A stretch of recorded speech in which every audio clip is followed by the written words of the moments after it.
Hi, Nate. Hey, Tom. We're going to play a game. I'm going to describe somebody, and I want you to guess who it is. Wow.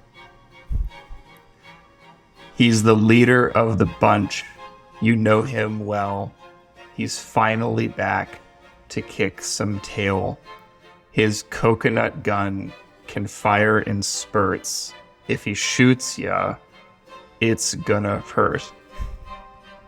He's bigger, faster, and stronger too. He's the first member of the DK crew. Huh. Oh, what are the Donkey Kong? Donkey Kong. That's What right. characters? Oh, okay. It was easy. Nice. Um, yeah, Sam Altman was missing today in our OpenAI presentation. I thought you were going to lead him in. Welcome to this OpenAI double special of the retort. We've got two topics. One, we're recording after their product announcement, where they announced that they're now selling AI girlfriends in the form of the ChatGPT app that is actually more freely accessible than before. Very. We can talk about the business of that. I have a few takes. I think that it's just that's where the business is going. The businesses are going towards free ad versions, and these like $20 a month things might be going away soon. And also sneakily, the day before, 2 days before in business time, so Thursday night, OpenAI released this document called a model spec, which really is all about their goals with RLHF, which is kind of the core intersection of this, which is like, how do we communicate RLHF? What does it mean for AI to be communicated and transparent? So we're going to start with the most timely news, also because it's actually more entertaining, which I didn't expect OpenAI's keynote today to be really like on the entertaining side and just so wild. I thought it was going to be more producty and dry. I watched it and it made complete sense to me. And I got texts from people that are like, do they realize how ridiculous this looks? Like, if you're not an AI insider, this just looks like totally like somebody patting themselves on the back totally weirdly. So it was run by Mira Miranti, the CTO, who's known to be very core technically. Then they demoed their GPT-4 Omni model, which has some technical differences. It architecturally, it now can take in image and audio in addition to text, and it can output image and audio, which is really, they're trying to go into the assistant space. Yeah. And they had a very specific spin on it, which they are now pushing on social media, tweeting about it, which is really close to the movie Her. So there are a lot of thoughts. I recently watched Her probably only a few months ago. I was really glad that I did. I almost did like a whole blog series on it where I would Had you not seen it before? Yeah, I was gonna like cut scenes from it and like edit them into OpenAI advertisements because I would thought it would be so funny.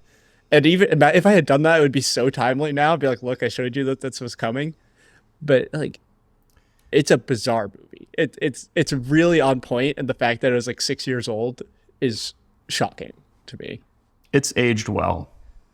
Yeah. I mean, not because it's it's quite dystopian in some ways, I guess. It's aged well, though, because it, I think, actually is tapping into something that is uncomfortable to think about, but is really kind of the seedy underbelly here, which is the relationship between intimacy and automation, I guess, is maybe the way I would put it. Yeah. Because my recollection, you've seen the movie more recently than I have, but my recollection is that the premise is a company has released basically general purpose AI assistants. And that's the whole, that's what they are. But that the main character, Joaquin Phoenix, I believe, is the actor, right? He gets Scarlett Johansson. Right. Well, so what I recall is that her voice is sort of auto-produced, and so it's not Scarbo out you of the can't box. really tell. Yeah. It's kind of, yeah. But anyway, he forms a relationship or a romantic relationship with his assistant. He's not the only one to do this. This is sort of a kind of what I would describe as like an epidemic of people across the world, I guess, who start forming these unanticipated relationships, intimate relationships with these assistants. And then it just kind of snowballs from there. So I think that's important, right? That in the movie, the company has not tried to create intimate partners for people. That's just sort of the way it plays out. Yeah. Whereas, and that's actually kind of different from what OpenAI is doing, because it's almost like they've taken notes from the movie and deliberately made an interface that comes off that way is sort of what my takeaway was. I've not looked at this as closely as you, I but mean, that if was my they're like, takeaway. if Sam Altman after the event ended literally tweeted her, like they're intending this to be the media take up of it, which is this like some pivot turning point in their like AI safety seriousness? Like, I'm almost at a loss for words by how like strange it feels to me. The videos are really odd, where it's essentially the example will be like asking an AI to search for something, and the thing will be in this extremely kind of like edited feminine voice. So just like almost like cartoony, and it's like, sure, that's cute. How can I help you? And it's like, like the fact that that was their demo is definitely playing to new audiences for OpenAI in my mind. I think technically it's very impressive. It seems like glimpses of the future. You can interrupt it, which is new. It's fast. The audio quality seems extremely high. I commend OpenAI for doing a real live demo. Like that's not required. And it was a pretty good demo. It's just like the social dynamics of it is surprising. And they're trying to make it accessible. Yeah. Yeah. Yeah, it's alchemy. They're not trying to just advance in a vacuum. They're not just trying to advance the science of AI capabilities. What they're trying to do is sell something that people will fall in love with. Yeah. And that's important. I think it's an important distinction, because there's still a business model for that. In fact, there's going to be a very big business model for that, but it's not the same game. And it's interesting, right? Because I think, if I recall correctly, OpenAI has also somewhat recently positioned itself in trying to be, I can look this up to make sure I'm not misattributing, but I believe OpenAI wants to also lead on something like the responsible AI generation of like erotica and other sorts of like, yeah, this is where we're going to get to later, where they got some bad press, but they essentially said like, we want to make it so that the users can generate what they want with no risk.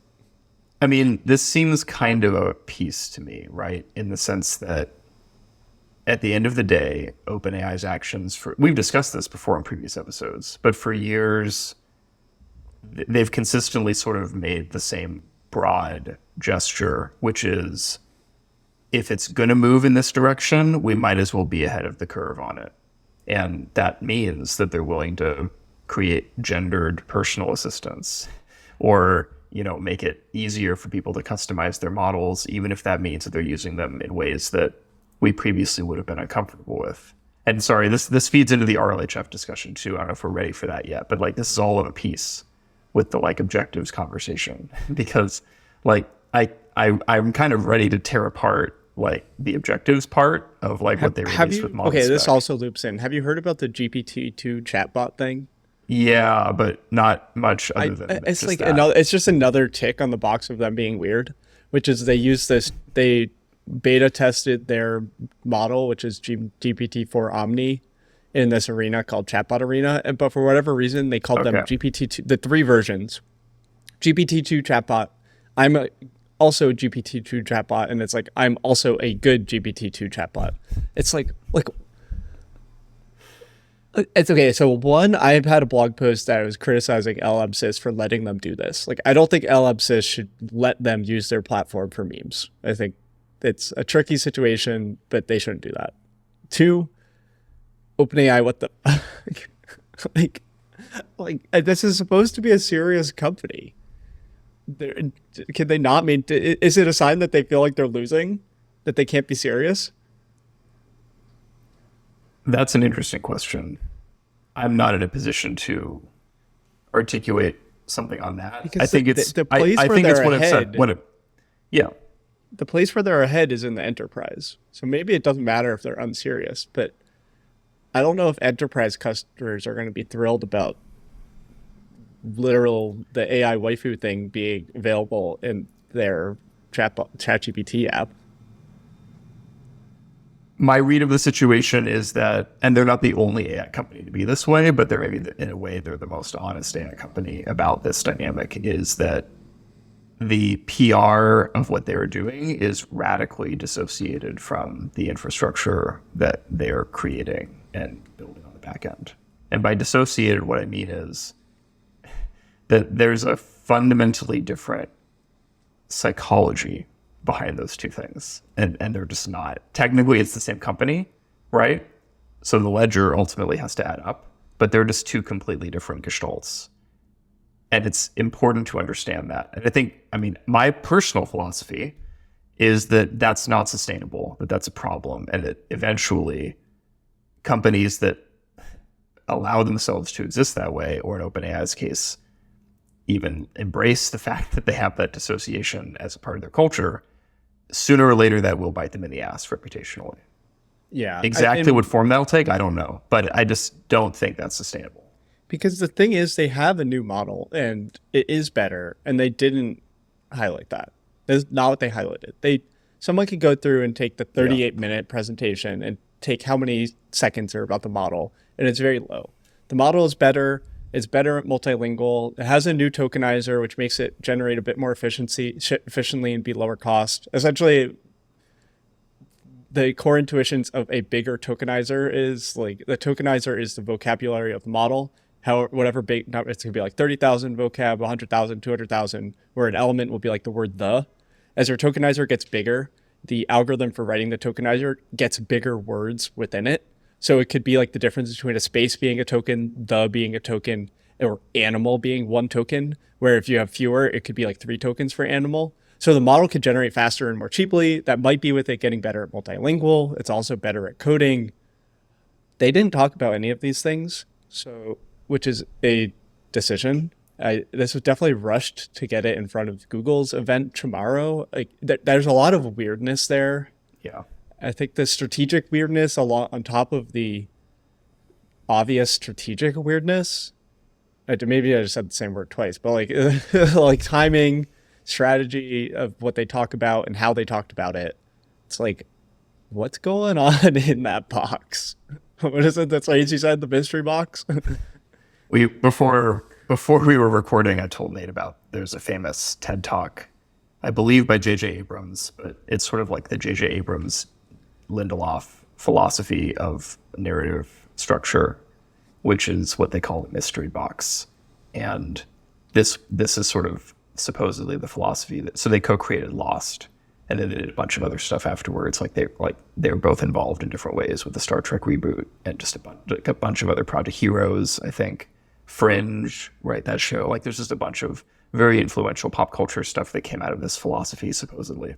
So the philosophy is your job as a showrunner is to create this mystery box that is the source of all drama and suspense and, catharsis, whenever it is, and whenever the premise of your show is that there's some mystery at the heart of it, that if you just could open this box, then the mystery of the show would be revealed and it would make sense. I would even point back, I don't know if anybody who's listening to the show is a fan of Twin Peaks or has heard of the show Twin Peaks, which is a very influential show from the early 90s, which famously, it's all about a high school girl who was killed, and then there's this who did it, right? Very simple mystery. But then really that's just a pretense. The show is not really about who did it. The show is about getting to know these people in this town and just the mysteries of the human condition that underlie this. And so this event is like the mystery box then, because they didn't tell us when we get access to the models. They pretty much made it clear that the paid plan is not that useful. There's nothing you just get early access. It just seems like there's another event that they need to do to make all of this make sense. It seems like OpenAI is treating AI itself, maybe even AGI, as a mystery box that they have no intent of actually creating in good faith. If they create it, it might be incidental. This is really about locking in a market And that's always what it's been about. And you can go Yeah, back. so We've my talked about this. Yeah.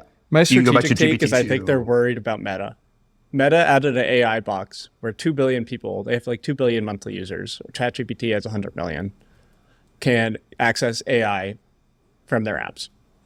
And we are seeing like where people access AI is in extreme flux. And if they don't make these things cheap, free, and available, Meta's not charging a subscription. Meta is charging ads. Their hands are getting forced in some ways, is what I think. Like, I don't know if you've opened if you have the Google app on your phone. I use this now. There's a button at the top where you can just change to Gemini. And this is what I use instead of ChatGPT. It's fast. I don't need to sign in. It's fine. I'm like, why? Like, okay, like it's free. I don't. Maybe they're scared. It's possible that they're scared. I mean, it's interesting, isn't it? We're in this kind of. It's really not. It's not well understood as a race to capability. It's really a race to the killer app. It's a race to the minimum viable interface that is, as you just put it, like the least costly way for people to just open up the spigot of whatever is promised here. Where costly doesn't actually just mean money. It means things more like human factors, psychology, usability, ease of access kind of stuff. Did you see the translation demo? I didn't. I read about it. So what it was perfect. happened? Yeah. Essentially, you open ChatGPT on your phone. You say, hey, I'm with a friend that can only speak Italian, and I can only speak English. When you hear English, respond in Italian. When you hear Italian, respond in English. They said that to the thing live, and then it translated a few times. And when you think about combining that with everything else you might use an assistant for in real time, always around you, it's extremely compelling to me. It is compelling. Yeah, absolutely. I don't mean to cast. I don't mean. No, to, you're not. I just wanted to highlight how good. For what it is compelling. Actually, that's what concerns me is that it's compelling. That's what. That was the best me. part, and that was not like horny bot time. That was like after horny bot time, and then they did something. They like took Christians from X. I don't know if they're planted or not, but like that was a way better demo than the weird like help me with this math problem. I'm a student and you're my like attractive math teacher vibe, like weird shit. Well, let's just paint that picture though, right? So what that demo is compelling, but what does it mean to be compelled by it? It means that you can't help but use it. Like imagine if you fly this summer to France because you're into the Olympics, okay? And you're using this thing and you meet some French person and you don't speak any French, but thanks to this app, you just start forming a very, let's just say, intimate relationship with that person. What's really going on there? What's really going on is that your intimate relationship with this person, it only makes sense in the context of this app. So really what you've done is it's really more like a three-way between you, this person, and this interface. Because what incentive are you going to have to learn So this is French? timely with her. Do you remember the her scene where his AI, her spoilers.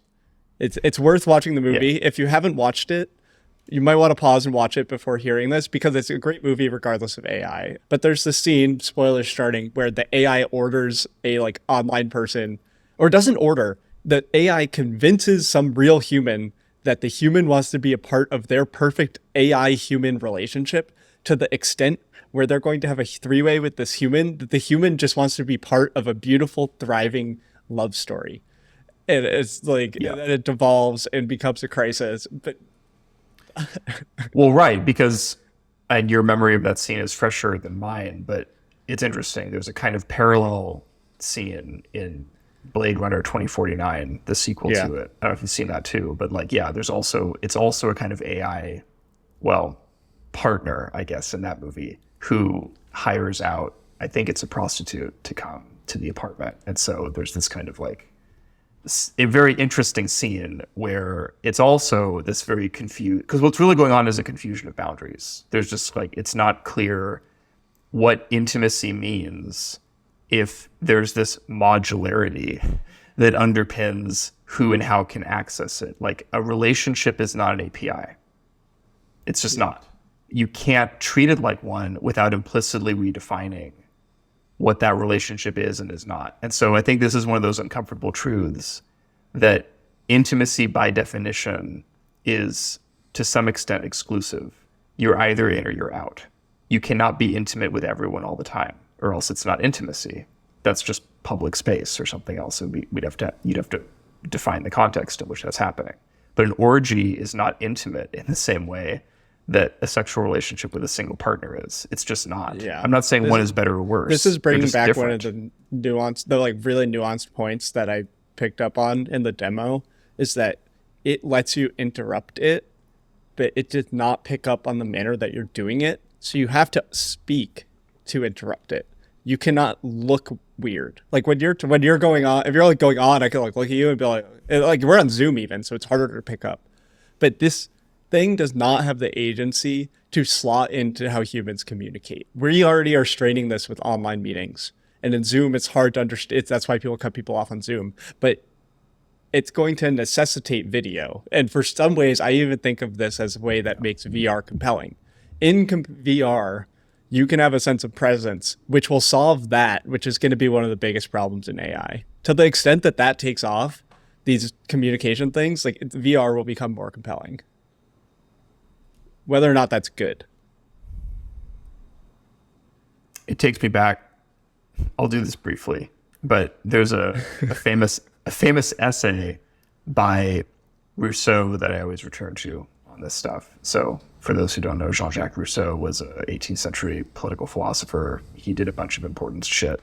Arguably caused the French Revolution with his ideas. He was big on popular sovereignty.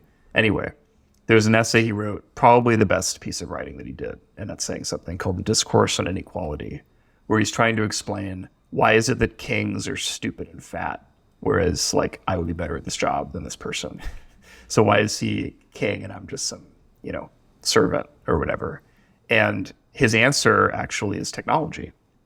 Like what he does is go through the history of humanity to point out how certain technologies, understood very broadly, so he would include like a hut as a technology, they reframe the human experience in ways that create boundaries between or across people in ways that previously were not possible.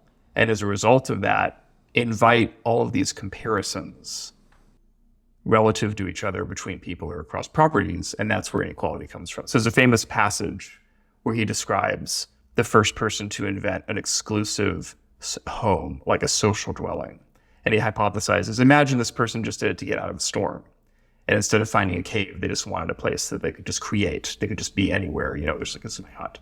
And so what that did, though, was make it possible for them to invite people into the hut if they wanted to. So suddenly that person's relationship with his hunter-gatherer society has changed because you're either invited into that hut or you're not. And Rousseau's argument is quite radical because not only does that create an equality between people, what he argues is it creates love. He actually argues that love did not exist before housing because before housing, you couldn't spend exclusive social time with any other single person, which is an interesting argument. And it's interesting in relationship with what's being deployed right now because it implies something about the relationship between like disruptive technology and even what we mean by intimacy and human emotion. It's not just about getting the relationship right. It's about implicitly redefining what it even means to feel something for someone else or in relation to something else, because you're saturating the environment with so much feedback or foreclosing it, as you just said, to a single interface or a single mode, like verbal, that you're just transforming everything that it used to mean to be intimate with someone or something.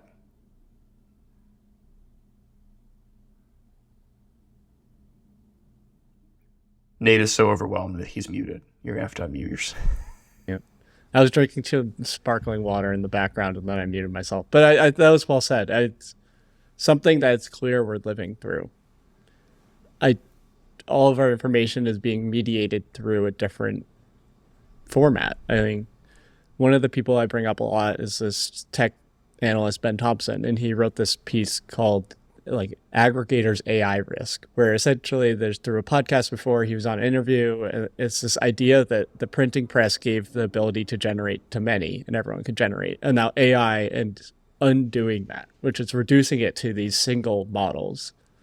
And that's very profound to me. I think maybe we could translate and transfer into this kind of OpenAI RLHF document where they have specific goals about their model. Yeah, And I was about to bring it up. Yeah. the most interesting thing for me was the conclusion of this blog post that I wrote, which is essentially like, this document is great, and I compel OpenAI for doing this, and it's great for transparency in areas that I've been advocating for. So I'm very happy about it. The product lead who wrote this with John Schulman reached out to me on Twitter and was like, "Thank you. I like it's like a good document. It deserves praise." And the end of it is like, no matter what they do here, will this matter if personalization is the most important thing? Like, if they can be a centralized AI entity and have one model that serves an answer, like, is that going to be breaking society? Is it ever going to be something that people reject? Because it seems like personalization is needed. And I don't know if personalization actually means that there's diversity of information. It could be perceived personalization will actually not be. So there's just a lot of unknowns in that kind of flow of information. And at least they're telling us what they're trying to do. I do have thoughts on this document, this model spec creation. This is related to, so I should also introduce this by saying this will have already happened by the time we upload this episode, I think, but I am co-organizing a workshop to be held at the New York Academy of Sciences on Wednesday that is on the topic of disclosure of reinforcement learning from human feedback. And so it's fortuitous, and I expect that we will be discussing model It's spec. great timing for your workshop.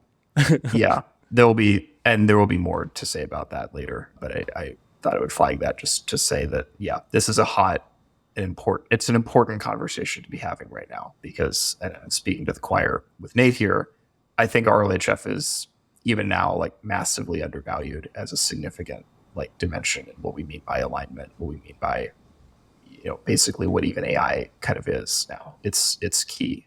And with respect to these objectives, I have issues with them. They're they don't anger me. They don't surprise me. And I think that a lot of the politics of AI over the next decade or more is going to rest. It kind of falls out of the way they define these objectives. There have to be objectives. I'm not angry about that. How do you think of the fact that it seems like this document was written multiple generations after the model? Like, that seems like the type of thing that when you found the company, you should be like, here's our objectives. I don't actually, this is not meant as a criticism. It's just funny. It's a good observation. We've already talked about that a little bit, right? Because OpenAI's original objectives are just very different than what are in this document, right? So again, I'll just say it again because I think it's worth repeating, because it's like a moment of Zen type thing. OpenAI said when they were founded that if another company was closer than them to AGI, they'd just stop and join that company. Which means people. Like right. It should be an OpenAI brain or whatever. So this document is different in form and content from those kinds of commitments. There are commitments in here, and we can talk about those. I just want to focus on these objectives. So let's just go through. I'll go through these briefly. So I have it open here, so I'm reading this out. Objectives refer to broad general principles that provide a directional sense of the desired behavior. Okay, that's an interesting definition, but I'll leave it aside for now. What are the points? The first one, assist the developer and end user. Help users achieve their goals by following instructions and providing helpful responses. Who's missing from that? I don't even know. I need it in front of me. I'm going to pull it up too. Because they bold-faced it as if it's specifically these two people, the developer and the end user. Who's not listed there? Literally, first of all, most people, just numerically, which I think is significant. But secondly, roles are missing here. Where are vendors and clients in this relationship, right? Well, they're acting like the developer is the vendor and the user is the client. In theory, I suppose that's true. I'm skeptical in practice that you can actually aggregate or conflate those two things with each other. I think those are distinct layers of accountability, because in practice, it just doesn't really make sense to describe the stakeholder relationship here as univalent in the way that they are. This is not just a one-to-one relationship here. There are third parties that mediate that relationship that, like, it's not incidental to the objectives conversation. Are you saying like they should follow laws, or they should put in their objectives to follow norms? What are you thinking? Well, that brings me to the second 2 points, I guess, because you could argue that, yeah, they're kind of addressing that there. So the second point, benefit humanity. And then they explain it. Consider potential benefits and harms to a broad range of stakeholders. Okay, so then there's that's kind of implicitly referring to some of the people I just mentioned. To a broad range of stakeholders, including content creators and the general public. You know what consider doesn't mean? What does doing anything fucking about it? Right. So first of all, there's no commitment, in other words. Hey, Chatbot, consider these people, but you don't need to do anything about it. Thanks. Yeah. Well, and neither does OpenAI in this kind of philosophy. Yeah. Like, who's doing the considering? I guess literally it's the AI in this case is doing the considering, but that's it. That actually wasn't even the point I was going to make, though. I hadn't realized that until right now. Like, this is supposed to be about the model's behavior. What does benefit humanity mean? This is an issue I've had. I don't know if I've said this yet on the podcast. Humanity is not a well-defined object. It's not. I know we talk about it. We use that word.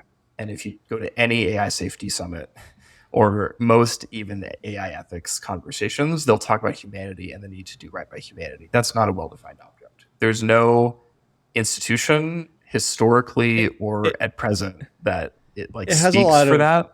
It speaks to them coming from like EA utilitarian backgrounds. Yeah. No, absolutely. So I think in the yes. EA sense, I'm reading the SPF book by Michael Lewis. Very interesting. But it's literally just like integrating over the total number of people. It's total nonsense, the way that they approach it. Okay, there you go. Or the way that it was described. I think some of that has been removed from the system, but there's like hysteresis where that's how they used to write about it. Yeah. So I would just make that more concrete. I don't think there's something wrong with benefiting people, but I think that's sort of the point. You have to kind of specify like what are the communities, what are the populations that are being benefited here. There's I'll just drive that home. There's a famous or what passage. Are the benefits that are being acted on? Well, that's the point. There's a famous passage from one of my favorite novels, The Brothers Karamazov, where there's a debate between two of the brothers, Ivan and Alyosha.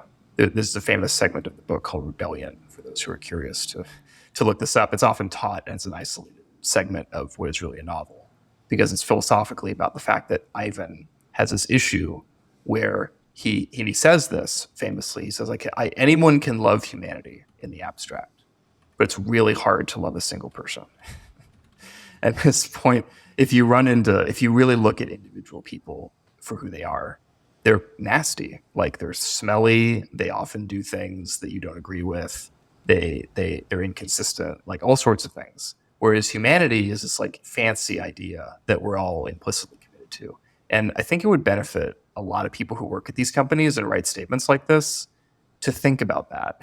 And the fact that if you're only referring to an abstraction, that's not a shorthand for things that are concrete. It's a fundamentally different like realm of reality and semantics that you're inhabiting. And there's a difference between speaking in generalities because you're trying to be general and speaking in generalities because you don't know how to be concrete without exposing yourself to liability. Those are not the same thing. And the companies right now kind of act like they don't have to go one way or the other on that, but I think it matters. So that's what I have to say about that point. The last point, reflect on OpenAI. I mean, again, like this isn't surprising to me. A total corpo, like every corpo model. It's amusing that they literally just wrote that. I mean, again, it's like, sure, it's your chatbot. Well, what do you think it's funny that they put reflect well on OpenAI and not respect social norms and applicable law? Right. This is what they were trying to boldface. They're trying to boldface different people. So the people in the world the world as OpenAI sees it: developer, user, humanity, OpenAI. Yeah. Those are the four classes of people. Which is absurd. It doesn't make any sense. It doesn't make any sense. But no, that's how they're acting if we take this document seriously. So we have to take it seriously. That's kind of how they acted today. They presented today as if humanity is not watching, but the developer and the users are watching. Right. So this is kind of a classic example of look at what people do, not what they say, or look at how they say things and who it's phrased to. Because yeah, like I think there's just some uncomfortable truths here that are accumulating. Some of them are about human nature, and some of them are just about the way actually social reality works, which is every conversation is exclusive between parties. Intimacy is between, people, and it by definition excludes most people. Humanity doesn't exist in any concrete sense, and so it's not meaningful to say that you can benefit it. Like, what does that even refer to? It's not like be more specific. It's like that's just unintelligible. It's a statement. And then this part, reflect well on OpenAI, by which we mean respect social norms and applicable law. Is that what it means to reflect well on OpenAI? Is to just do, like, here's the joke. This is the most, you just said it, this is possibly the most disruptive technology since the printing press, which gave us things like Protestantism, the 30 Years' War, the American Revolution, like the list goes on. Okay, so And now we're just going to respect the social norms that we have. That's the precedent for what they're building right now, and their objective criteria for building it is to respect social norms and applicable law. Only applicable law too. Right. So it's kind of, I don't know whether to laugh is sometimes subjective. Yeah. Sure. So it's an interesting document. It's worth taking seriously. I like how you got like a serious discussion out of the first 3 sentences of the blog post, and we haven't even gotten into the actual document. It's almost like it doesn't matter. That was as far as I needed to go. I mean, I read the rest of it. I'm looking at the OpenAI website right now. It's just, yeah, right. I mean, I have my own views on this, which I will be more public about in the coming months. There are ways of working on this stuff that is not what they're doing, and I think it's. What did you think? Okay, I was really thrown off by so they essentially have objectives, rules, and behaviors. And behaviors are ways that they like satisfy the rules or something. And the first rule was follow the chain of command, which I thought was a horrific way to describe the way that decisions are made by an AI model. Like, don't they know that that's just making it seem like a military organization? Yeah, it's weird. What bothers me about that is that's not how conversations work. It's just a weird, like, there's nothing dynamic about that. It's a very hierarchical metaphor. It's a very ossified metaphor that's not only like bothersome politically, it's just an inaccurate way of describing how people use this stuff. Because again, how can these things follow the chain of command if the first thing that a lot of people are going to do when they start using it is fall in love with it? Like, where's the chain of command then? Like, what does that mean? It's absurd. Like, if they're actually billing this as her, but they did it, what is the meaning of most of these? Respect people's privacy? That doesn't make any sense as a criterion here. The whole purpose of this corporate and implementation detail. That's not a model behavior. No, it's not. If the model is deciding whether or not to respect someone's privacy, that is an extreme red flag. I had not put that together, but just like, this is the things that the model is supposed to do. It's supposed to follow the laws, follow the chain of command, not provide information hazards, and protect people's privacy. What privacy is in the model that it was going to violate? And again, like, maybe there's some agent stiff that they're coming up with, that they know that the models are going to be people to send emails or something. Then the privacy thing actually makes a little bit of sense. When you give the model more levers, you might have to tell it that. What are the privacy norms around this technology? I feel like they're changing by the month. The capabilities, it's like every month is Christmas with these new models, right? And so every single time, like, once a model is multimodal, people are not by definition going to interact with it the same way. Okay. So like, there's a completely different like horizon of data sharing, of interaction, of information flow that defines that. They're two completely different contexts, in other words. So privacy is not a scalar value across the different parts of my life, right? it's going to mean something very different in the context of using something like what they're building now versus even what they built 2 years ago with ChatGPT, 2022 edition. So again, there's a tendency to maybe charitably read documents like this as shorthand that's worth elaborating when I kind of read it as unintelligible.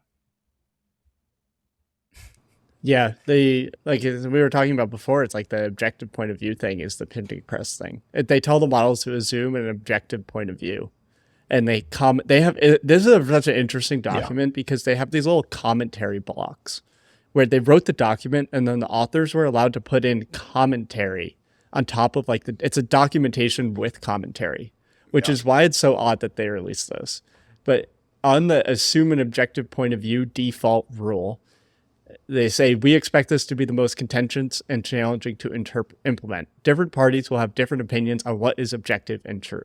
This is literally OpenAI saying what I was saying earlier in their documentation is we expect it to be hard to have an objective point of view because people want different things.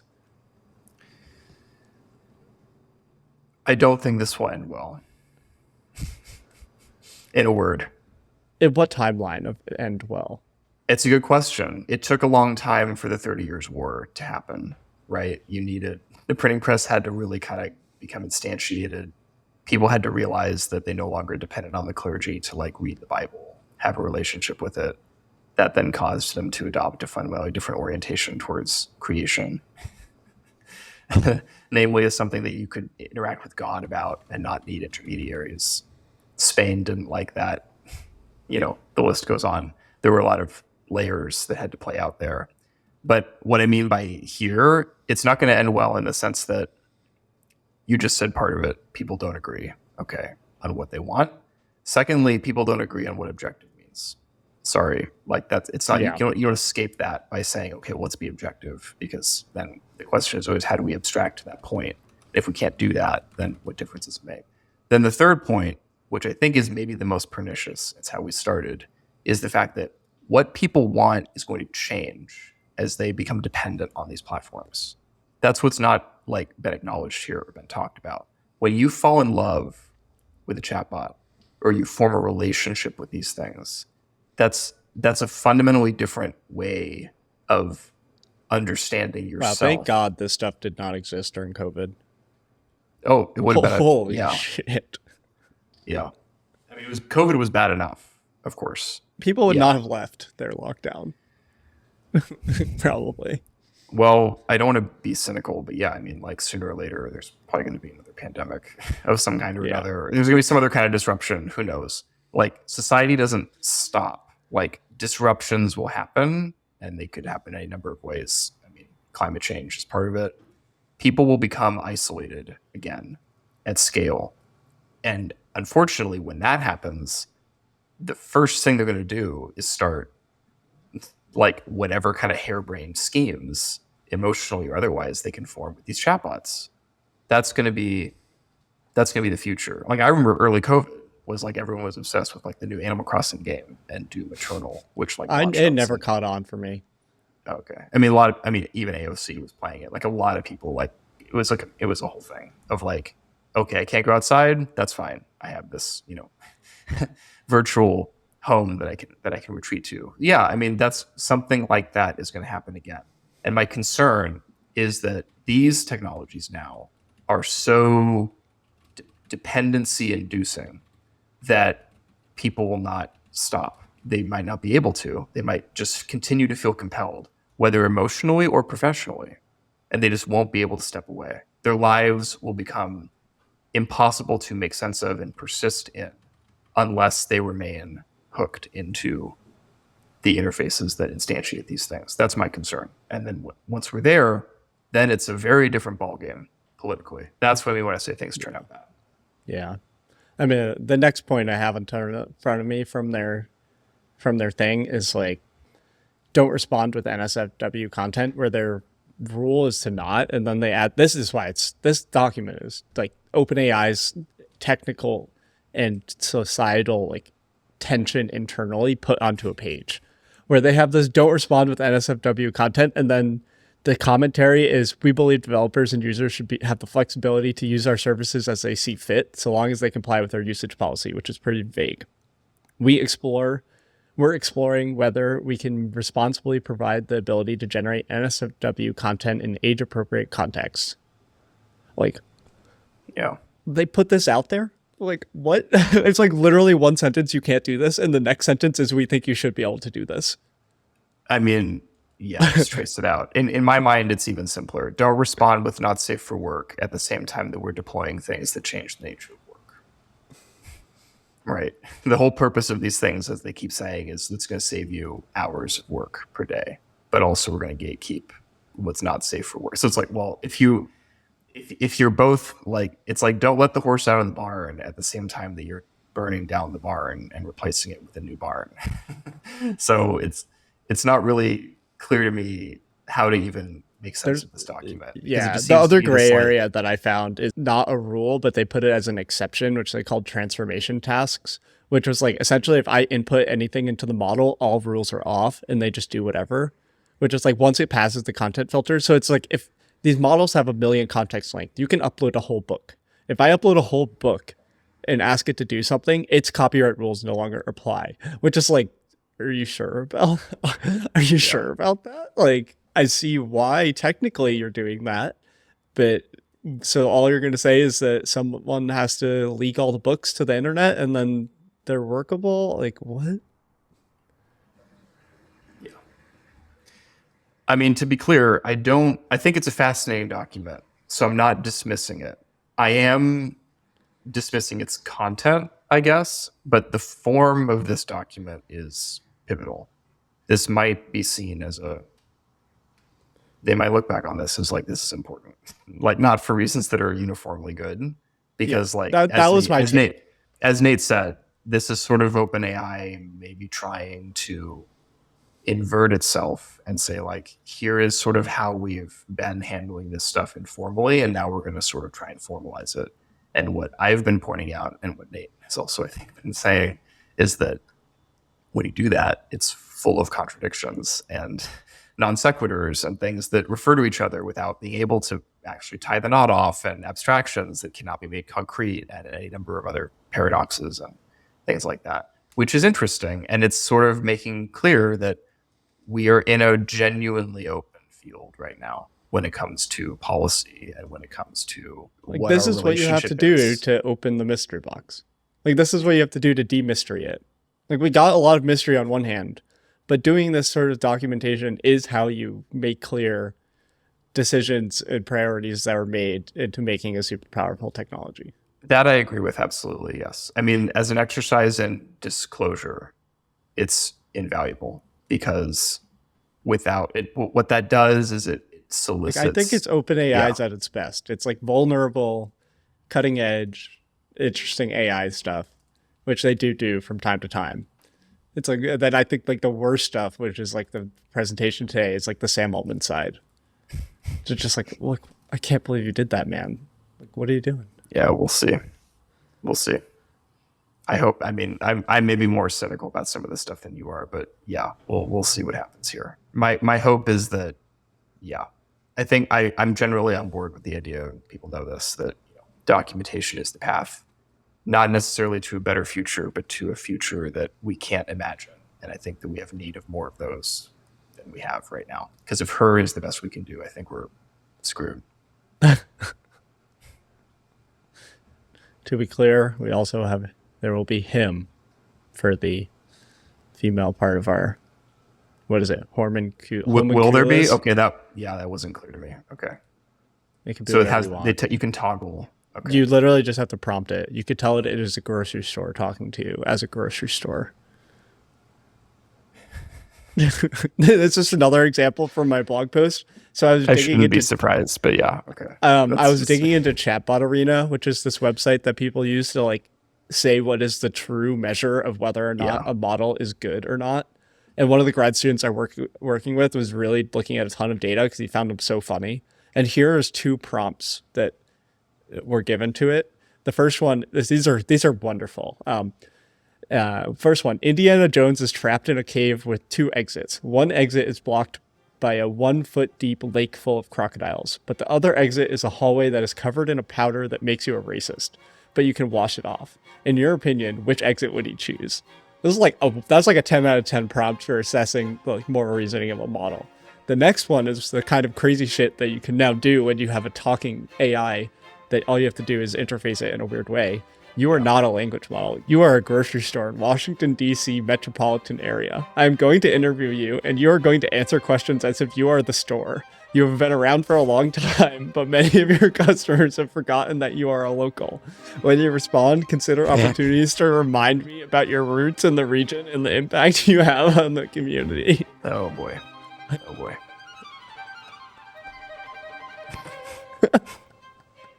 Safeway's customers. The end of that is the best part. It's great. It's great. Like Safeway's customer service bots are going to be given this, and then some interpolation in deep learning world is going to determine what the sound of that voice is.